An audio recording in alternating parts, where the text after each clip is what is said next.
Pentley Holmes in the music room. Again. Again. Yes, back again. The wayward son has returned home. Well, we want to know a little bit more about you. Ask away. It's about time. Well, first of all, let's just start. Where were you born and raised? Phillipsburg, New Jersey. Which is near? It's on the border of Pennsylvania, and it borders Easton, Pennsylvania. And Easton, again, we talked about a while ago, is the home of Larry Holmes. That's right. Yeah, great fighter. Yes, sir. So, you grew up in that area you live in. What keeps you there over all the other places that you've been? Because I know you're a traveler and you travel a lot. Right. So I'm going to throw different questions at you. Cool. At different times here. I think what keeps me there is just being familiar with it. And when I travel, though, I'm always in the back of my mind. I'm like, could I live here? Could I spend more time here? And I don't know. I want to see more. But that's what keeps me there. It's home. Yeah. Yeah. Yeah. Did you go to high school there? Yep. College Graduated high school there. Yeah, I didn't go to college. Didn't go to college. You went on the road. Mm-hmm. When did you decide that that stuff you were hearing on the radio was something you wanted to do? I think I've always known since I was young, but I didn't know that I wanted to make music. But I always liked music, and I started playing when I was around 18. Well, 22. Yeah. Mm-hmm. And is that when you started writing as well? I had always written. I just never really It's a weird story. I used to write poems all the time, and Welcome to my world. Right on. And my mom always encouraged me to journal, so that's what I did. Good. And your mom was a big influence on you, obviously. What do you consider her the greatest thing that she ever taught you, if you could just barrel it all down into one sentence? I don't know. I guess just that she told me that she got me writing in journals. That was her gift to me, I would say. So, good. Chronicling the Pentley Holmes story. Yeah. A lot of times when we have people come through, you pick up familiarity in their vocals and their style, and we say, okay, I think that it's real familiar to such and such an artist. Who are your influences? Who were you listening to that helped you develop your style? I would say it's a weird mix. When I was younger, I really listened to a lot of popular music, or music that my mom was listening to. So I would say Boys to Men, and a lot of Boys to Men, and I remember it was on MTV, Hootie and the Blowfish and stuff like that. Mm-hmm. But then so a lot of older style music. But once I grew older, I kind of got into alternative music a little bit, and I think that's where I am able to write more I don't know, emotional lyrics. Yeah. That. Who do you feel like is your heaviest influence there, though? Style of writing. Style of writing. Because I heard Beatle runs in especially the song "Lonely" that you did. Your last transition to the end of that song was very Beatle-ish. It was. You see, I told Randy that it was. As far as your vocals go, what I hear a combination of influence. And I don't know if you've ever listened to these people or not. If you haven't, I want you to. And that is Richie Havens and Otis Redding. I remember you said Otis Redding last time. Yes. And I think I know why you say that. I guess I listened to not a whole lot of his music growing up though, but yeah, I guess all those influences are there. Mm-hmm. Yeah. If in your repertoire of songs that you've written, what do you consider to be the perfect song that you've written so far? The perfect song that you just it dropped out and you kept it like it was, and it just is perfect. You're not going to change it. Probably the song "Socks and Shoes." I feel that way. Socks and Shoes. Yeah, I feel really strongly about that song. I had actually recorded it. Again, the newest song. pretty much the newest song. Yeah. But I've had it for a little while. I've recorded it. Didn't like the way that it came out. There was a video that was filmed for it, and that didn't work out. And like, so I still chose not to release the song because I wanted to do it the right way. Because I just like the song a lot. Mm-hmm. I think the message is powerful on the song. But sorry. Yeah. So for you, Pentley, is this what you plan on doing for the rest of your life to make your living? Pretty much. It's what I do now. Right. Where do you want to take it next? Where do I want to take it next? I want to. I just want it to be more sustainable. You know, I want to be able to travel more. I want to play more, and I don't know. I want to be able to play more rooms like this. You know, where people are listening, because that's what makes the difference in the performance. That's what makes the difference, like, in I don't know, just how you feel about music at all. Because I play a lot in bars and stuff like that, and you know, playing to just a handful of people or playing to a room full of people that aren't listening is like a totally different experience. And when you get like the gigs where you're playing to like 3 people that are like listening to every word, or you're getting paid $300 to play for 3 hours to people that aren't listening really, you know, there might be a couple people listening, but it just makes a difference. Like, you'll take those gigs playing for your 3 background, people. your background, where your foreground if you're in a listening room. Yeah, totally. Yeah. Yeah. Like those gigs you'll play for free. You know, it doesn't matter because you're being the situation is so. I would feel like for it to be really sustainable for me, that's where I want to get. It's like where I'm playing more places where, you know, people are listening. Oh yeah, definitely. Yeah. House concerts are very big right now all over the country, and that's basically what we do on steroids, you know. So right on. So let's go back to your music for just a second. Do you feel like, I know that your songs, and Alan Hurd, if you're listening, I don't want you to ever get on to me about my songs being wordy again, okay? Wordy. So, Wordy.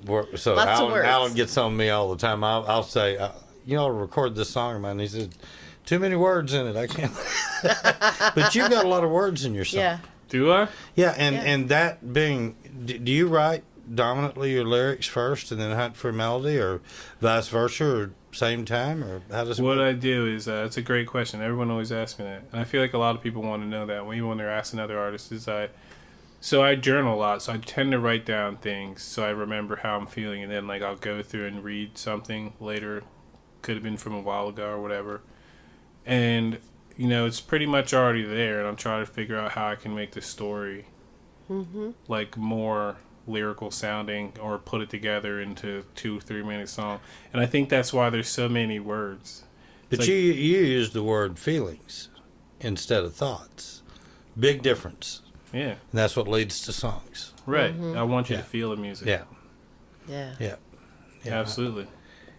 Well, I'll tell you that we've your earlier trip down here this year, when we kind of got to know you the first time. I think you spent a day or two with us, and we got to hang out. I was here for 3 days. And we was 3 days. Yeah. Just Time flies when you're having fun. seemed like a week, you know. But Yeah, I was here for a while. I was like, got COVID. I was like, all right, I better figure out a day. No. Take off. I had a big old room upstairs. We had a nice time. We had a nice time with you. Taking me to all these places to eat and stuff. I was like, it's cool, man. And I remember I don't live here. Like, While you're here, you do. thank you. Thank you kindly. Who's your favorite artist to listen to? A lot of people ask me that too, and you know, I think there was a time when I really had a lot of people that I listened to, but now like it's like I feel like music is so saturated, and like I stopped for the most part listening to the radio, so it's a lot of older people that I listen to. I'm trying to think if I even listen to the radio on the way down here. I probably. No, but didn't. if you were going to put on a CD, if you were going to choose the music, who would you listen to? All right, so I still got to think about this, because if I was going to choose a CD, music, I would probably listen to some, I don't know. some blues. I'm really digging Samantha Fish right now. If you guys know who that is. Mm-hmm. Oh, you do? I saw the glass cloth with a smile. Yeah. I think she's really good. Like She's unique. yeah. You know. Yeah. I like the people that are a little eclectic. You've definitely followed into that. Mm-hmm. Right on. You know. So I'm glad you guys know who she is because it's like I tell people all the time, like she's big, but she's not like big like that. She's Right. probably bigger here than, and people are like, oh, I don't know who that is. she's pretty well known in Texas. Yeah, I knew that. I don't know if it's from Kerrville or South by Southwest or where what threw her into here, but I remember, a few years ago when she splashed in, you started listening to her and hearing her. There are a lot of songwriters that we get in here of a lot of different forms of music. And, most of them you can sit there and say, okay, country, rock, blues, whatever. How would you classify yourself? That's an awesome question too. I think that I want to be able to not be able like just one genre because I feel like I like so many genres. What I say, actually, my bass player I used to play with said, I think he's like, yeah, it's like soul pop folk rock, and it's like kind of That's like exactly, yeah. And once he said it, kind of like stuck, so I just rolled with that. But you got to put the blues in there too, because you got a bluesy soulful See, feel at the same says that, time. too. I see you much more. If I were going to, there's a difference between country and western, and there's a difference between blues and soul. I got you much more toward the soul side. Mm-hmm. Everybody says that than too. the blues side, and Yeah. I think the blues is something you flirt with, Right. Yeah. in what you do, but your home is over there where you can freeform a little bit and let yourself in a more jazzy, a little bit more expressive sense, and I that's think when you got it. And just watching what went on here tonight in the song sets, it was neat seeing the way you transitioned sometime right from a certain lyric into a certain part of the song. I like the way you write. It's fun. Well, I like the way you deliver as well because it's like I watch everything, and you get very into the lyric, and you're feeling it the whole time. I mean, it didn't matter who was in the room. You were one with that lyric, Right on. and it's a nice thing to see, and it makes a difference on the delivery of the song and your vocal. I think like that's something that's become part of my music. Like that's a big part of it, and that's why I think everyone's like, it's so hard for me to like play with people, like especially if they haven't taken the time to like listen to a song or understand that element is part of my music. Where like I'm trying to get the delivery, or so I can get a part of a word out and be louder than the music, and like I don't know, all that stuff is I don't know. That's a big part of the music to me. And so thanks for noticing that. Yes, I definitely noticed that. So, if I'm going to ask you a hypothetical situation here. Put yourself over here where Helen and I are, and you could interview anybody you wanted to in the music business. Who would it be, and what would be the first question you would ask him? All right, give me like 1 second. I'm trying to. That's a deep question. I think that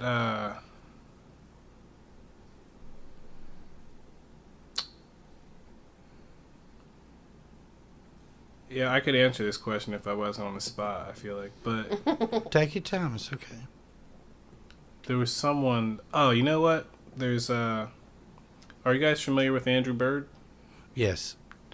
Okay, well, I've really enjoyed his music for a long time. I've admired his music for a long time. Not because, like, any of it makes a lot of sense to me, but because he's really, like, doing his own thing, and he's, like, has a certain passion about it. I would just ask him, I don't know. I just ask him, like, how he does it, like, how he got going where he's going. It's like he's pretty much, and I should have said him when I would put anyone on in the car, because I really like, he's, as a musician, not taking anything from Samantha because I love Samantha a lot, and but he's like in a position where I would want to be. Like, he's really, really successful, and like anyone I ask who he is doesn't know know who he is. And it's But like, he's comfortable in his success. absolutely, yeah. Yeah, you He's can touring tell. all around the world, Yeah. and he's playing like select shows where and when he wants to. And that's what I would ask him. I would just ask him, how do I get to your point? Like, how do I get to that? Yeah, good question. So Yeah. you Good do question. want to go around the world. Oh, of course. Absolutely. Yeah, Yeah. Well, you know, Europe is a great place for singer-songwriters from the States. They love them, and I think you'd be a big hit over there. I mean, Korea, Japan too. I mean, if you can Spain, he'd do get well somebody- in yeah. Spain. Yeah, I mean, your there's secret tours- circuits that you gotta like. they're out there. Yeah, They are? You gotta know And how to with get. with the internet, you've at least got the ability to find them, and you're good at that. You know, I'm talking. You're a whole lot better than that than I am. It's a lot of work. I've been learning. I've been learning a few things from this guy. Promise me one thing. Okay, Promise me that you'll come back and see us when you come back down here. I will, man. All right. Definitely, without a question. I think.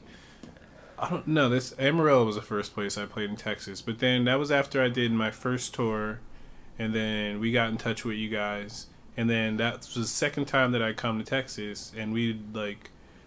I don't know. It was cool, and you I'm played, here. And you played the next night with our friend Jacob Furr over in Fort Worth, right? Yeah, that's where I first. I had heard. It's funny because I had heard about him. I forget how I heard about him. Someone was telling me about him before I even got here. Then you guys said he was just here, Yeah, he'd just been here. and I was yeah. already booked with him. And Yeah. I was like, "That's cool." Yeah, I think he had been here 2 or 3 days before Yeah. Right? Yeah. you were here. Yeah. Yeah, What I'll a definitely coincidence. come back. That's no thing. Well, good. We'd like to have you maybe do a show, do a song swap Yeah. sometime next year. Yeah, let me know. You come back through, or You got it. Yeah. Oh, yeah. I Yeah. would just the key is going to be to find that Lisa Richards. Lisa's in No. Australia right now, but somebody Yeah. like that. Yeah. We need somebody like that though that's jazzy and bluesy Mm-hmm. and has a little bit of a feel like that. I like You know. like Texas too, because it's like every time I come down here, more people like I don't know, like I could hang out here for a while. Not just here, but like this state, like everywhere It's a I've been. huge state. Yeah, exactly. I think when I left here, I went to Dallas, and then I spent the whole entire next day driving through Texas trying to get to Oh, yeah. San Francisco. But Well, yeah, you're in Texas about halfway out there. yeah, it's like literally the whole day. Wow. Yeah, yeah. Well, man, it's really been good having you here, Pleasure is mine. and we look forward to having you back down here. You know, Helen, thank you for everything you do, and Gene and Barbara, thank you. Clay, back in the back, thanks, and Kim, thank And you Kim, for being here yeah, too. thanks yeah. for coming Yes. out. We got Right a on, Kim seriously. Holmes here, a friend, new Ironically. friend from Corsicana. And So- how far is that from here? About what, 45 miles? Yeah, about 40, Thanks for 45 coming miles. out, Kim. Means a lot to me. So. And everybody, you stay tuned. You are in the music room.